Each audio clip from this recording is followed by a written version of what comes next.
combat bien plus accentué parce qu'après qu'il nous finit une première vague et nous besoin tirer les leçons de ça, là nous regagnons un cas de contamination et tel qui nous besoin prendre une mesure extrême et même nous déclarons certaines régions comme zone rouge. Donc évidemment, nous campagne de sensibilisation les besoins permanents et il ne faudrait pas du monde oublier ça conseil qui le ministère de la Santé, les autorités finissent donner. Parce qu'il ne faut pas oublier quand nous gagnons une négligence, une irresponsable ou bien une insouciance, malheureusement, sur l'effet la population est capable catastrophique. Alors, nous tous ensemble, disons, unir nous, la force, comme un gouvernement, l'autorité, une association, une organisation et la population en entier pour capable réussir à gagner ce combat-là. À cause ça nous dit un seul le peuple contre Covid. Nos combats pas encore finis. The UN joins the whole country, joins the Prime Minister in this campaign to do it all. It doesn't mean if you are vaccinated, you stop it. You must continue to wear your mask, to observe social distance, to clean your hands, to not be in large groups. The struggle continues. We cannot have police people everywhere stopping people. Everybody must take personal responsibility. It must be in everyone's DNA that this struggle is all ours. So we think we can overcome this, but we must do it all together. Là, nous arrivons à l'étape que nous pouvons faire la vaccination, mais il ne faut pas nous oublier. Dans tout ça là, les gestes barrières, la distanciation et le service sanitaire, les primordial. Nous sommes capables de finir faire vaccin, mais pour nous, il est très important que nous continuions ces gestes barrières là. Il ne faut pas l'oublier.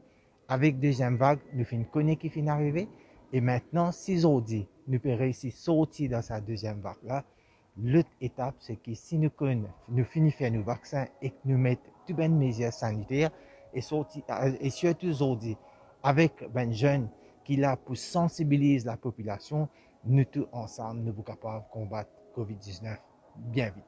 Oui, certes que ça va continuer et dans la mesure du possible, ça sera même renforcé. Ce que je peux dire, c'est de remercier le gouvernement mauricien d'avoir effectivement suivi le conseil des Nations Unies, le Conseil de l'Organisation mondiale de la santé, et de prendre les bonnes décisions. Donc je pense que le peuple mauricien doit être très fier de bonnes décisions qui sont prises par le gouvernement. Mais de l'autre côté aussi, je voudrais remercier la population qui accepte aussi d'obtempérer aux recommandations du gouvernement. Donc en prenant cette collaboration, que je peux appeler la tripartite, les Nations Unies, qui donne des recommandations générales au niveau des États membres, le gouvernement avec les leaders du Premier ministre et le High Level Committee qui donne de bonnes recommandations et la population qui met en œuvre ces recommandations. Cette tripartite, cette collaboration va nous permettre d'avancer toujours très bien. Et Maurice est parmi les pays qui ont très bien avancé, aussi bien dans la sous-région que dans la région africaine. Nous sommes dans la bonne position. Et il a été répété qu'il faut tout faire, ne pas négliger n'importe quelle mesure qui a été proposée. En faisant tout ensemble, on va aboutir toujours à de bons résultats et nous permettre effectivement de redémarrer l'économie du pays en bonne santé. Au niveau de tout le ministère, le Premier ministre qui dirige le comité fait une bizarre collaboration de tous les différents ministères. Et de mon côté, on connaît comme ministre des Affaires étrangères, nous faisons déployer tous les moyens nécessaires en termes de diplomatie pour nous capables de convaincre, persuader les autres pays pour avoir un vaccin qui nous gagne. Vous connaissez ce vaccin qui nous vient là, 90%, 95%, nous avons acheté ça. Donc, et il y a une pénurie de vaccins dans le monde. Nous réalisons combien de milliards de monde est là pour vacciner. Et nous, petite île Maurice, avec un moyen qui n'est là, pas facile pour gagner tout ça de vaccin là. Donc c'est à cause de ça, nous pouvons bien continuer dans les jours à venir pour nous capables de vacciner 60% de nous la population, c'est-à-dire environ 750 000 personnes, pour nous capables de faire reculer la pandémie. Mais mon exemple dit une affaire. Vous pensez aujourd'hui, ce programme qui le Premier ministre a lancé là, le gouvernement a lancé, il vient au moment opportun. Aujourd'hui, on est l'étape dans nos campagnes de sensibilisation lancées par le Premier ministre lui-même. Et aujourd'hui, nous demandons coup de main de toute la jeunesse de la République de Maurice. C'est un rôle très important. Et d'ailleurs, c'est beaucoup de jeunes du National Youth Council qui sillonnent le pays pour expliquer comment nous sommes capables de garder les gestes barrières, mettre nos masques bien, service sanitizer et garder distance. Mais je me rappelle, c'est à toute cette belle jeunesse de la République de Maurice. Et nous comptons les autres pour gagner ce combat contre la COVID-19. Et surtout que l'école pourrait reprendre. Hein, les écoles vont reprendre, les universités, les cours.